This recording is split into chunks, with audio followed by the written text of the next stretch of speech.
Olá, gente, tudo bom com vocês? Eu sou a Cal e eu tô aqui hoje pra gente conversar sobre a terceira temporada de Grey's Anatomy. Já temos o vídeo da primeira e da segunda temporada, que eu vou deixar ali nos cards caso você não tenha assistido.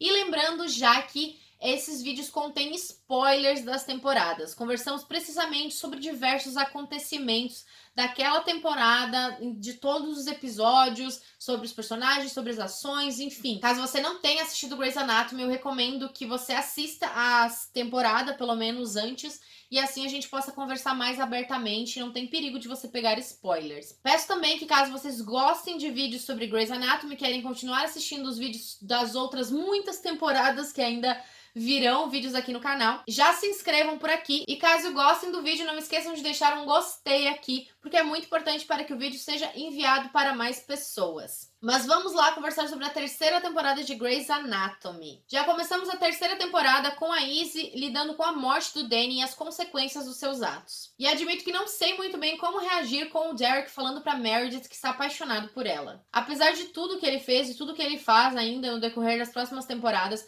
precisamos admitir que ele ama ela real. Mas também que nem sempre o amor é o suficiente. No segundo episódio aparece um paciente com uma árvore enfiada nele, na barriga dele. Bem tranquilo. Melhor final de episódio é quando o Derek vai falar com a Addison e de repente sai o nosso Max time peladão do banheiro do quarto dela. E o próximo começa com a Meredith imaginando o Derek e o Finn com ela na cama. Que coisa triste, não é mesmo? E aqui entre nós, se tem ator mais bonito do que o que faz o Mark, eu também desconheço. Me apresentem, porque o ator que faz o Mark é belíssimo. Temos a participação da Abigail Breslin no terceiro episódio. Ela é uma personagem que não sente dor, uma paciente que não sente dor e acha que é uma super heroína. Eu amo que nas participações das primeiras temporadas tem muita gente que conhecemos. Tanto que no quinto episódio a gente também tem a participação da Justina Machado de One Day at a Time. E descobrimos que o lance da Addison com o Mark não foi de uma noite só, como o Derek pensava. Eles ficaram um tempo juntos em Nova York e foi só depois que ela achou que não ia dar certo com o Mark que ela foi atrás do Derek. O episódio 7 é um dos mais engraçados de toda a série. É um relacionamento de amizade entre os homens ou de nem tão amizade assim. A situação do Burke fica bem complicada quando o pai do George se torna um paciente e ele não confia, o George, no caso, não confia a vida do pai ao Burke. E nesse rolê temos de novo a participação da Dr. Han. E o pai do George, gente, se você não amou o pai do George, você tem um coração muito frio, porque ele é a coisinha mais fofa desse mundo. Ver a Cristina tão preocupada com a situação do Burke mostra um lado muito mais humano dela e mostra que ela não é assim tão inabalável. E o Karev adora opinar sobre o que as pacientes mulheres devem ou não fazer, né? Se eu não me engano, é a terceira vez que eu vejo ele metendo o bedelho quando o paciente é mulher. Eu amo o George, mas eu tenho que admitir que quando ele tá triste, ele magoa muito as pessoas com as coisas que ele fala. E a madrasta da Meredith, a partir de agora, aparece com mais ênfase na história. Eu acho até engraçado as rixinhas entre o Derek e o Mark até agora, porque a gente sabe que também vai demorar muito tempo ainda para eles se entenderem, mas eu gosto bastante dessas picuinhas, dessas pequenas encrencas, mas enfim, tem muita coisa que acontece depois que eu não gosto também.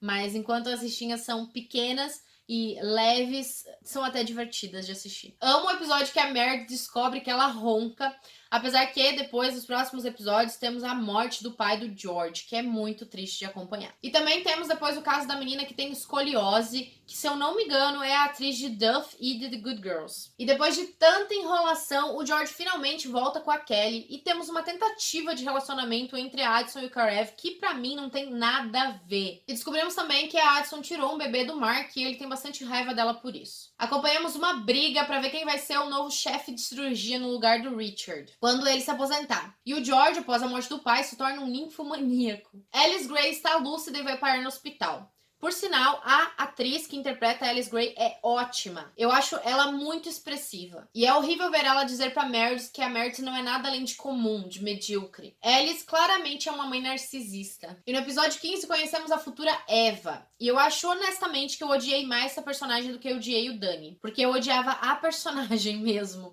E não o que foi ocasionado devido à entrada da personagem. E é interpretada pela mãe do vampiro que brilha no sol.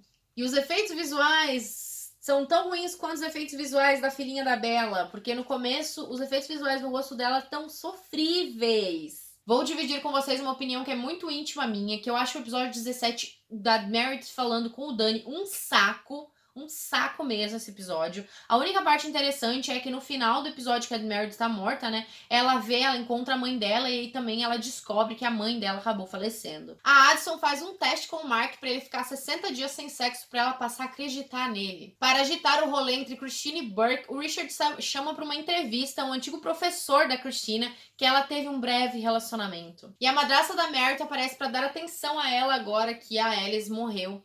E eu amo muito, muito, muito a madrasta da Meredith. É uma pessoa muito boa. Ou melhor, uma personagem, né? Muito boa. E o George, começando a me decepcionar, ele fala pra Kelly que a Izzy é muita areia pro caminhõezinho dele e que a Izzy não se apaixonaria por ele. Hoje, eu não acredito que eu tenha shippado o George e Izzy. Tá? Eu sempre shippei umas pessoas muito aleatórias, que nem Gossip Girl, que eu cheguei a shippar em curtos momentos Dan e esqueci até o nome. Blair, gente, pelo amor de Deus. Mas eu cheguei a shippar um pouquinho de George e Izzy, mas eu acho que era porque eu queria ver ele feliz. E encaixa isso também em Gossip Girl. Porque eu gostava muito do Dan e eu gostava muito da Blair, só que a Blair sofria muito com o Chuck e a Serena fazia muito cagada com o Dan. Então, eles estando juntos, eu queria ver eles felizes. Não era nem o estar juntos entre eles, sabe? E eu acho que foi por isso que eu cheguei a shippar brevemente Izzy e George, mas foi brevemente real, gente. Foi muito brevemente. Eu quero que vocês me tirem uma dúvida, porque eu não consegui encontrar na internet.